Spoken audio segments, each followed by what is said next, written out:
Hello, class. This is the third in a set of skills class lectures that we're talking about various things that you need to know about how to deal with different kinds of polynomials and how they factor down. We have talked a bunch about the broad skills that you need, where they come from, how they come from multiplication, that there's perfect square trinomials that might have a plus or a minus in the middle. There are things that we typically might FOIL out, but that we can also see them as sort of the distributive property done more slowly. And then there were the difference of squares. When something is multiplied by its conjugate, it produces the difference of squares. So with those patterns from multiplication, we then saw how we could take those backwards, looking first of all, first rule, always look for greatest common factor. Second, looking for perfect square trinomials, looking for difference of squares. Then sometimes we get stuck and we just have to say what multiplies to the last term and adds to the middle term. It can get more complicated when we have four terms. We look for taking them two at a time, called grouping. And that then taught us how to take more complicated polynomials, quadratic equations that then we can split the middle up instead of having to do guess and check. And last ditch effort, you can always sing the quadratic formula. All right, last time we talked about the difference of cubes, and you constructed a model of the difference of cubes, and that got us this formula. Then on your own, you were supposed to see, was there something similar for the sum of cubes? And indeed there is. It's very, very similar. And so you need to have these two patterns in mind. They will help you a lot in factoring. Today, we are going to talk about quadratic form and how we can solve these via substitution. So what do I mean? Let's take something pretty straightforward like, let's see here, how about 8u to the fourth minus 10u squared minus 25. Now, this is the part where you're freaking out and I come and I console you and say, there, it's going to be okay. Stick with Murph. Everything will be all right. You look at this and you say, that's not a quadratic. Why is this in the section on skills with quadratics? It's so much like a quadratic that we call it quadratic form. Now, you may be saying, how is that like a quadratic? And hopefully, if you're having to rewatch this here, or hopefully you don't have to rewatch it, but as you think about this more, or maybe on repeated viewings, you'll be coming back and looking at these exponents and saying, look at those exponents. There's half of the highest one. The 4 cut in half is 2. And then that same distance from 4 to 2, if I subtract that again, I go down to nothing. That this could be thought of as x to the 0 over there. Okay? So what we're going to do is we're going to talk about this first with substitution. Substitution is where you take something that looks too difficult to deal with and you just wish away for a part of it to just go away for a time, and then you'll come back and you'll deal with that part later. So what we typically do is we say let w equal u squared. And now we're going to rewrite this expression in terms of w. So if w is u squared, then that means that here we have w squared, and here we've got just plain w minus 25. And now you look at that and you say, aha, this is a quadratic. I can deal with this. So there's no greatest common factor. Nothing comes out. So we're going to have to multiply 8 by 25. How much money would I have if I had 8 quarters? I would have $2.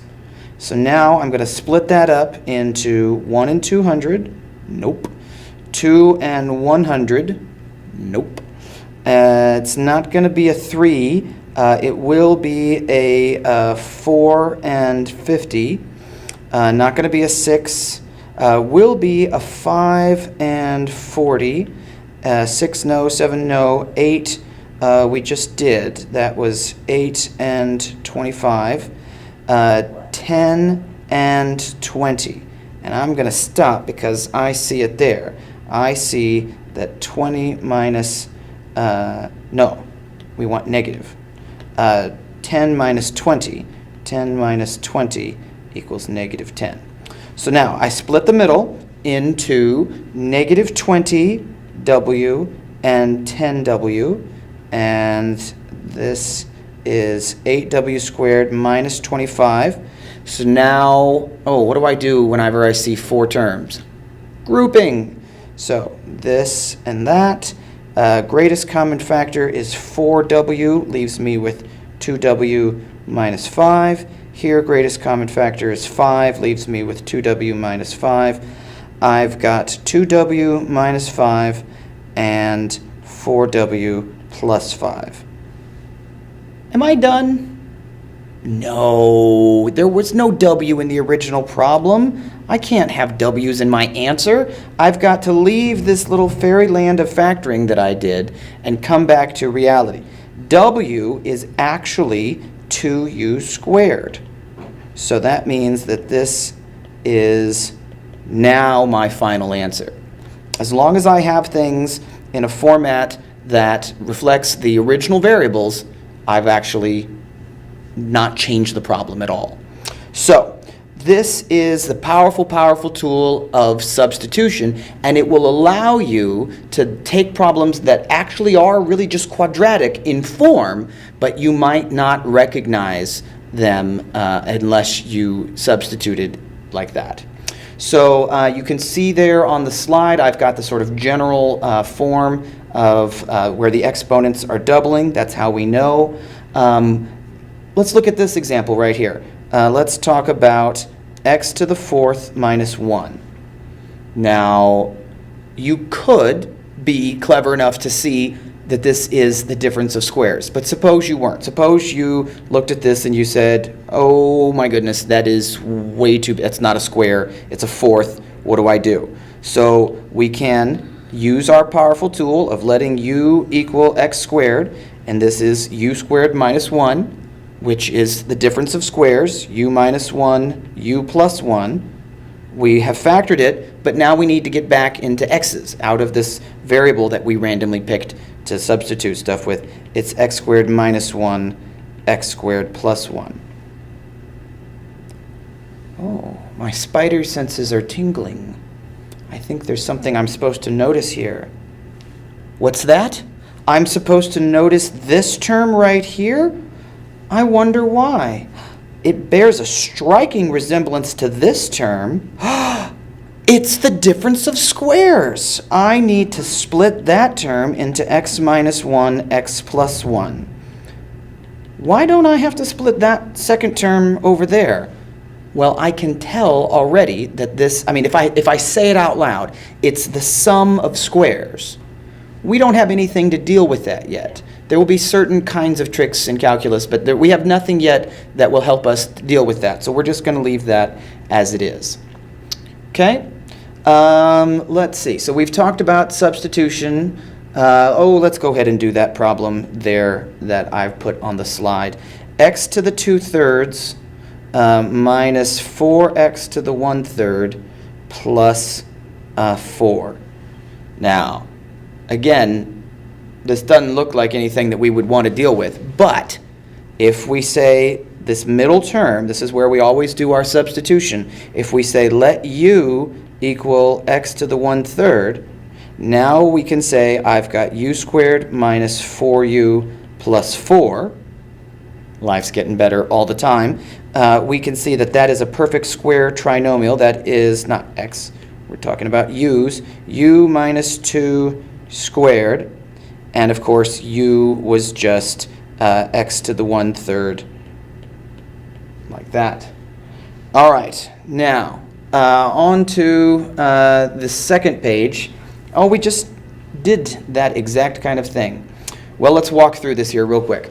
Where must x to the 4th have come from? Well, the only way you can get x to the 4th, if you're squaring something, assuming this is a quadratic, is that x squared times x squared makes x to the 4th. Where must the 4 have come from?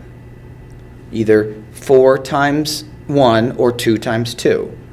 So that's the only way to make a number is by multiplying two other numbers, and it turns out to be the same one in this case. So that is the way to make that. Now you can see here, hopefully you can maybe skip the substitution in the future and just recognize that this is quadratic form. Maybe not, we'll see. But that's something to work on and to get used to. This problem here is indeed a difference of squares, as it says there in the slide. So that means we need to think about what x to the 6 minus 64, what is being squared? Well, if you look inside and see this as x cubed squared minus 8 squared, now we can, if we just sort of ignore what's in here for a second and treat this as our two different things in difference of squares, we're saying it's the first one minus the second one times the first one plus the second one. Does everybody see how I did that? I could have written that with substitution, but I might have had to write two parts to the substitution. Now, this would be the part where you would think maybe you're done. But if you don't know your cubes, this formula that we made the other day with the paper is pretty powerful, and you've memorized the squares. You need to memorize the first few cubes. I'm talking about 1 cubed is 1, 2 cubed is 8, 3 cubed is 27, 4 cubed is 64, 5 cubed is 125. And if you were just had some extra brain space laying around, you might say 6 to 216. Really, I'm not going to do that to you. But those first 5, they're pretty easy. You should probably know them. And so then, ding, ding, ding, ding, ding, ding, ding, ding, ding. This 8 is 2 cubed. So this is something cubed minus something cubed. This is something cubed minus something cubed. So got to train your spidey senses to tingle when you see sum and difference of cubes, which means each of those will factor into a big, broad mess like that. All right, so here's my example. I've got negative 7u to the 6th plus 16u cubed plus 15. Now, right off the bat, nobody likes a negative. Don't be negative. Let's not deal with the leading term being negative. Let's just factor that out, and we'll leave that off to the side the entire time. We've got 7u to the 6 minus 16u cubed minus 15. All right, now I'm still a little overwhelmed if I'm you. I'm looking at this and I'm saying, to the 6th, how about let's have w be u cubed? This middle exponent degree right there. Let's have negative 7w squared minus 16w minus 15. All right, that's looking a lot better, but it is still going to be a little bit tricky for us unless we want to do guess and check. I think I'll do one guess and check just because a lot of you still have that in mind. You could definitely split the middle. You could definitely do that, but since I haven't done a guess and check, I'll do one of those. So the only way to make 7 is by 7 and 1. That's the only possibility about how I could get that 7w squared there. So now, in order to make 15, I've got a couple choices. I could be 1 and 15, or I could be 3 and 5. Let's see here. So if I am 3 and 7, 3 and 7 make 21. 21 minus 5 is 16. But I need 1 to be positive and 1 to be negative. So 7 times 3 is 21. So those need to be opposite each other. And then 5 and 1 make 5. So if this one is negative, then that will make negative 16. So That means the 3 must be negative because we already did the 7. So a negative there, positive there. Final answer? No, it's not the final answer. I invented this whole W thing. I've got to leave this little pocket of fiction that I created and say 7u cubed plus 5 and u cubed minus 3. All right, so those are the 2 tricks of the day. We've got substitution, where we can use a variable, either u or w or x or anything we choose, and take part of an equation and make it go away for a little bit of time. And then this lets us see that many, many more things are basically quadratics, quadratic form, that we can then factor more easily. So I will see you in class tomorrow, where you will come having figured out 24x to the 6 minus 134x cubed plus 180. So take that with you on a half sheet of paper and factor it. You can use you cannot. See you in class.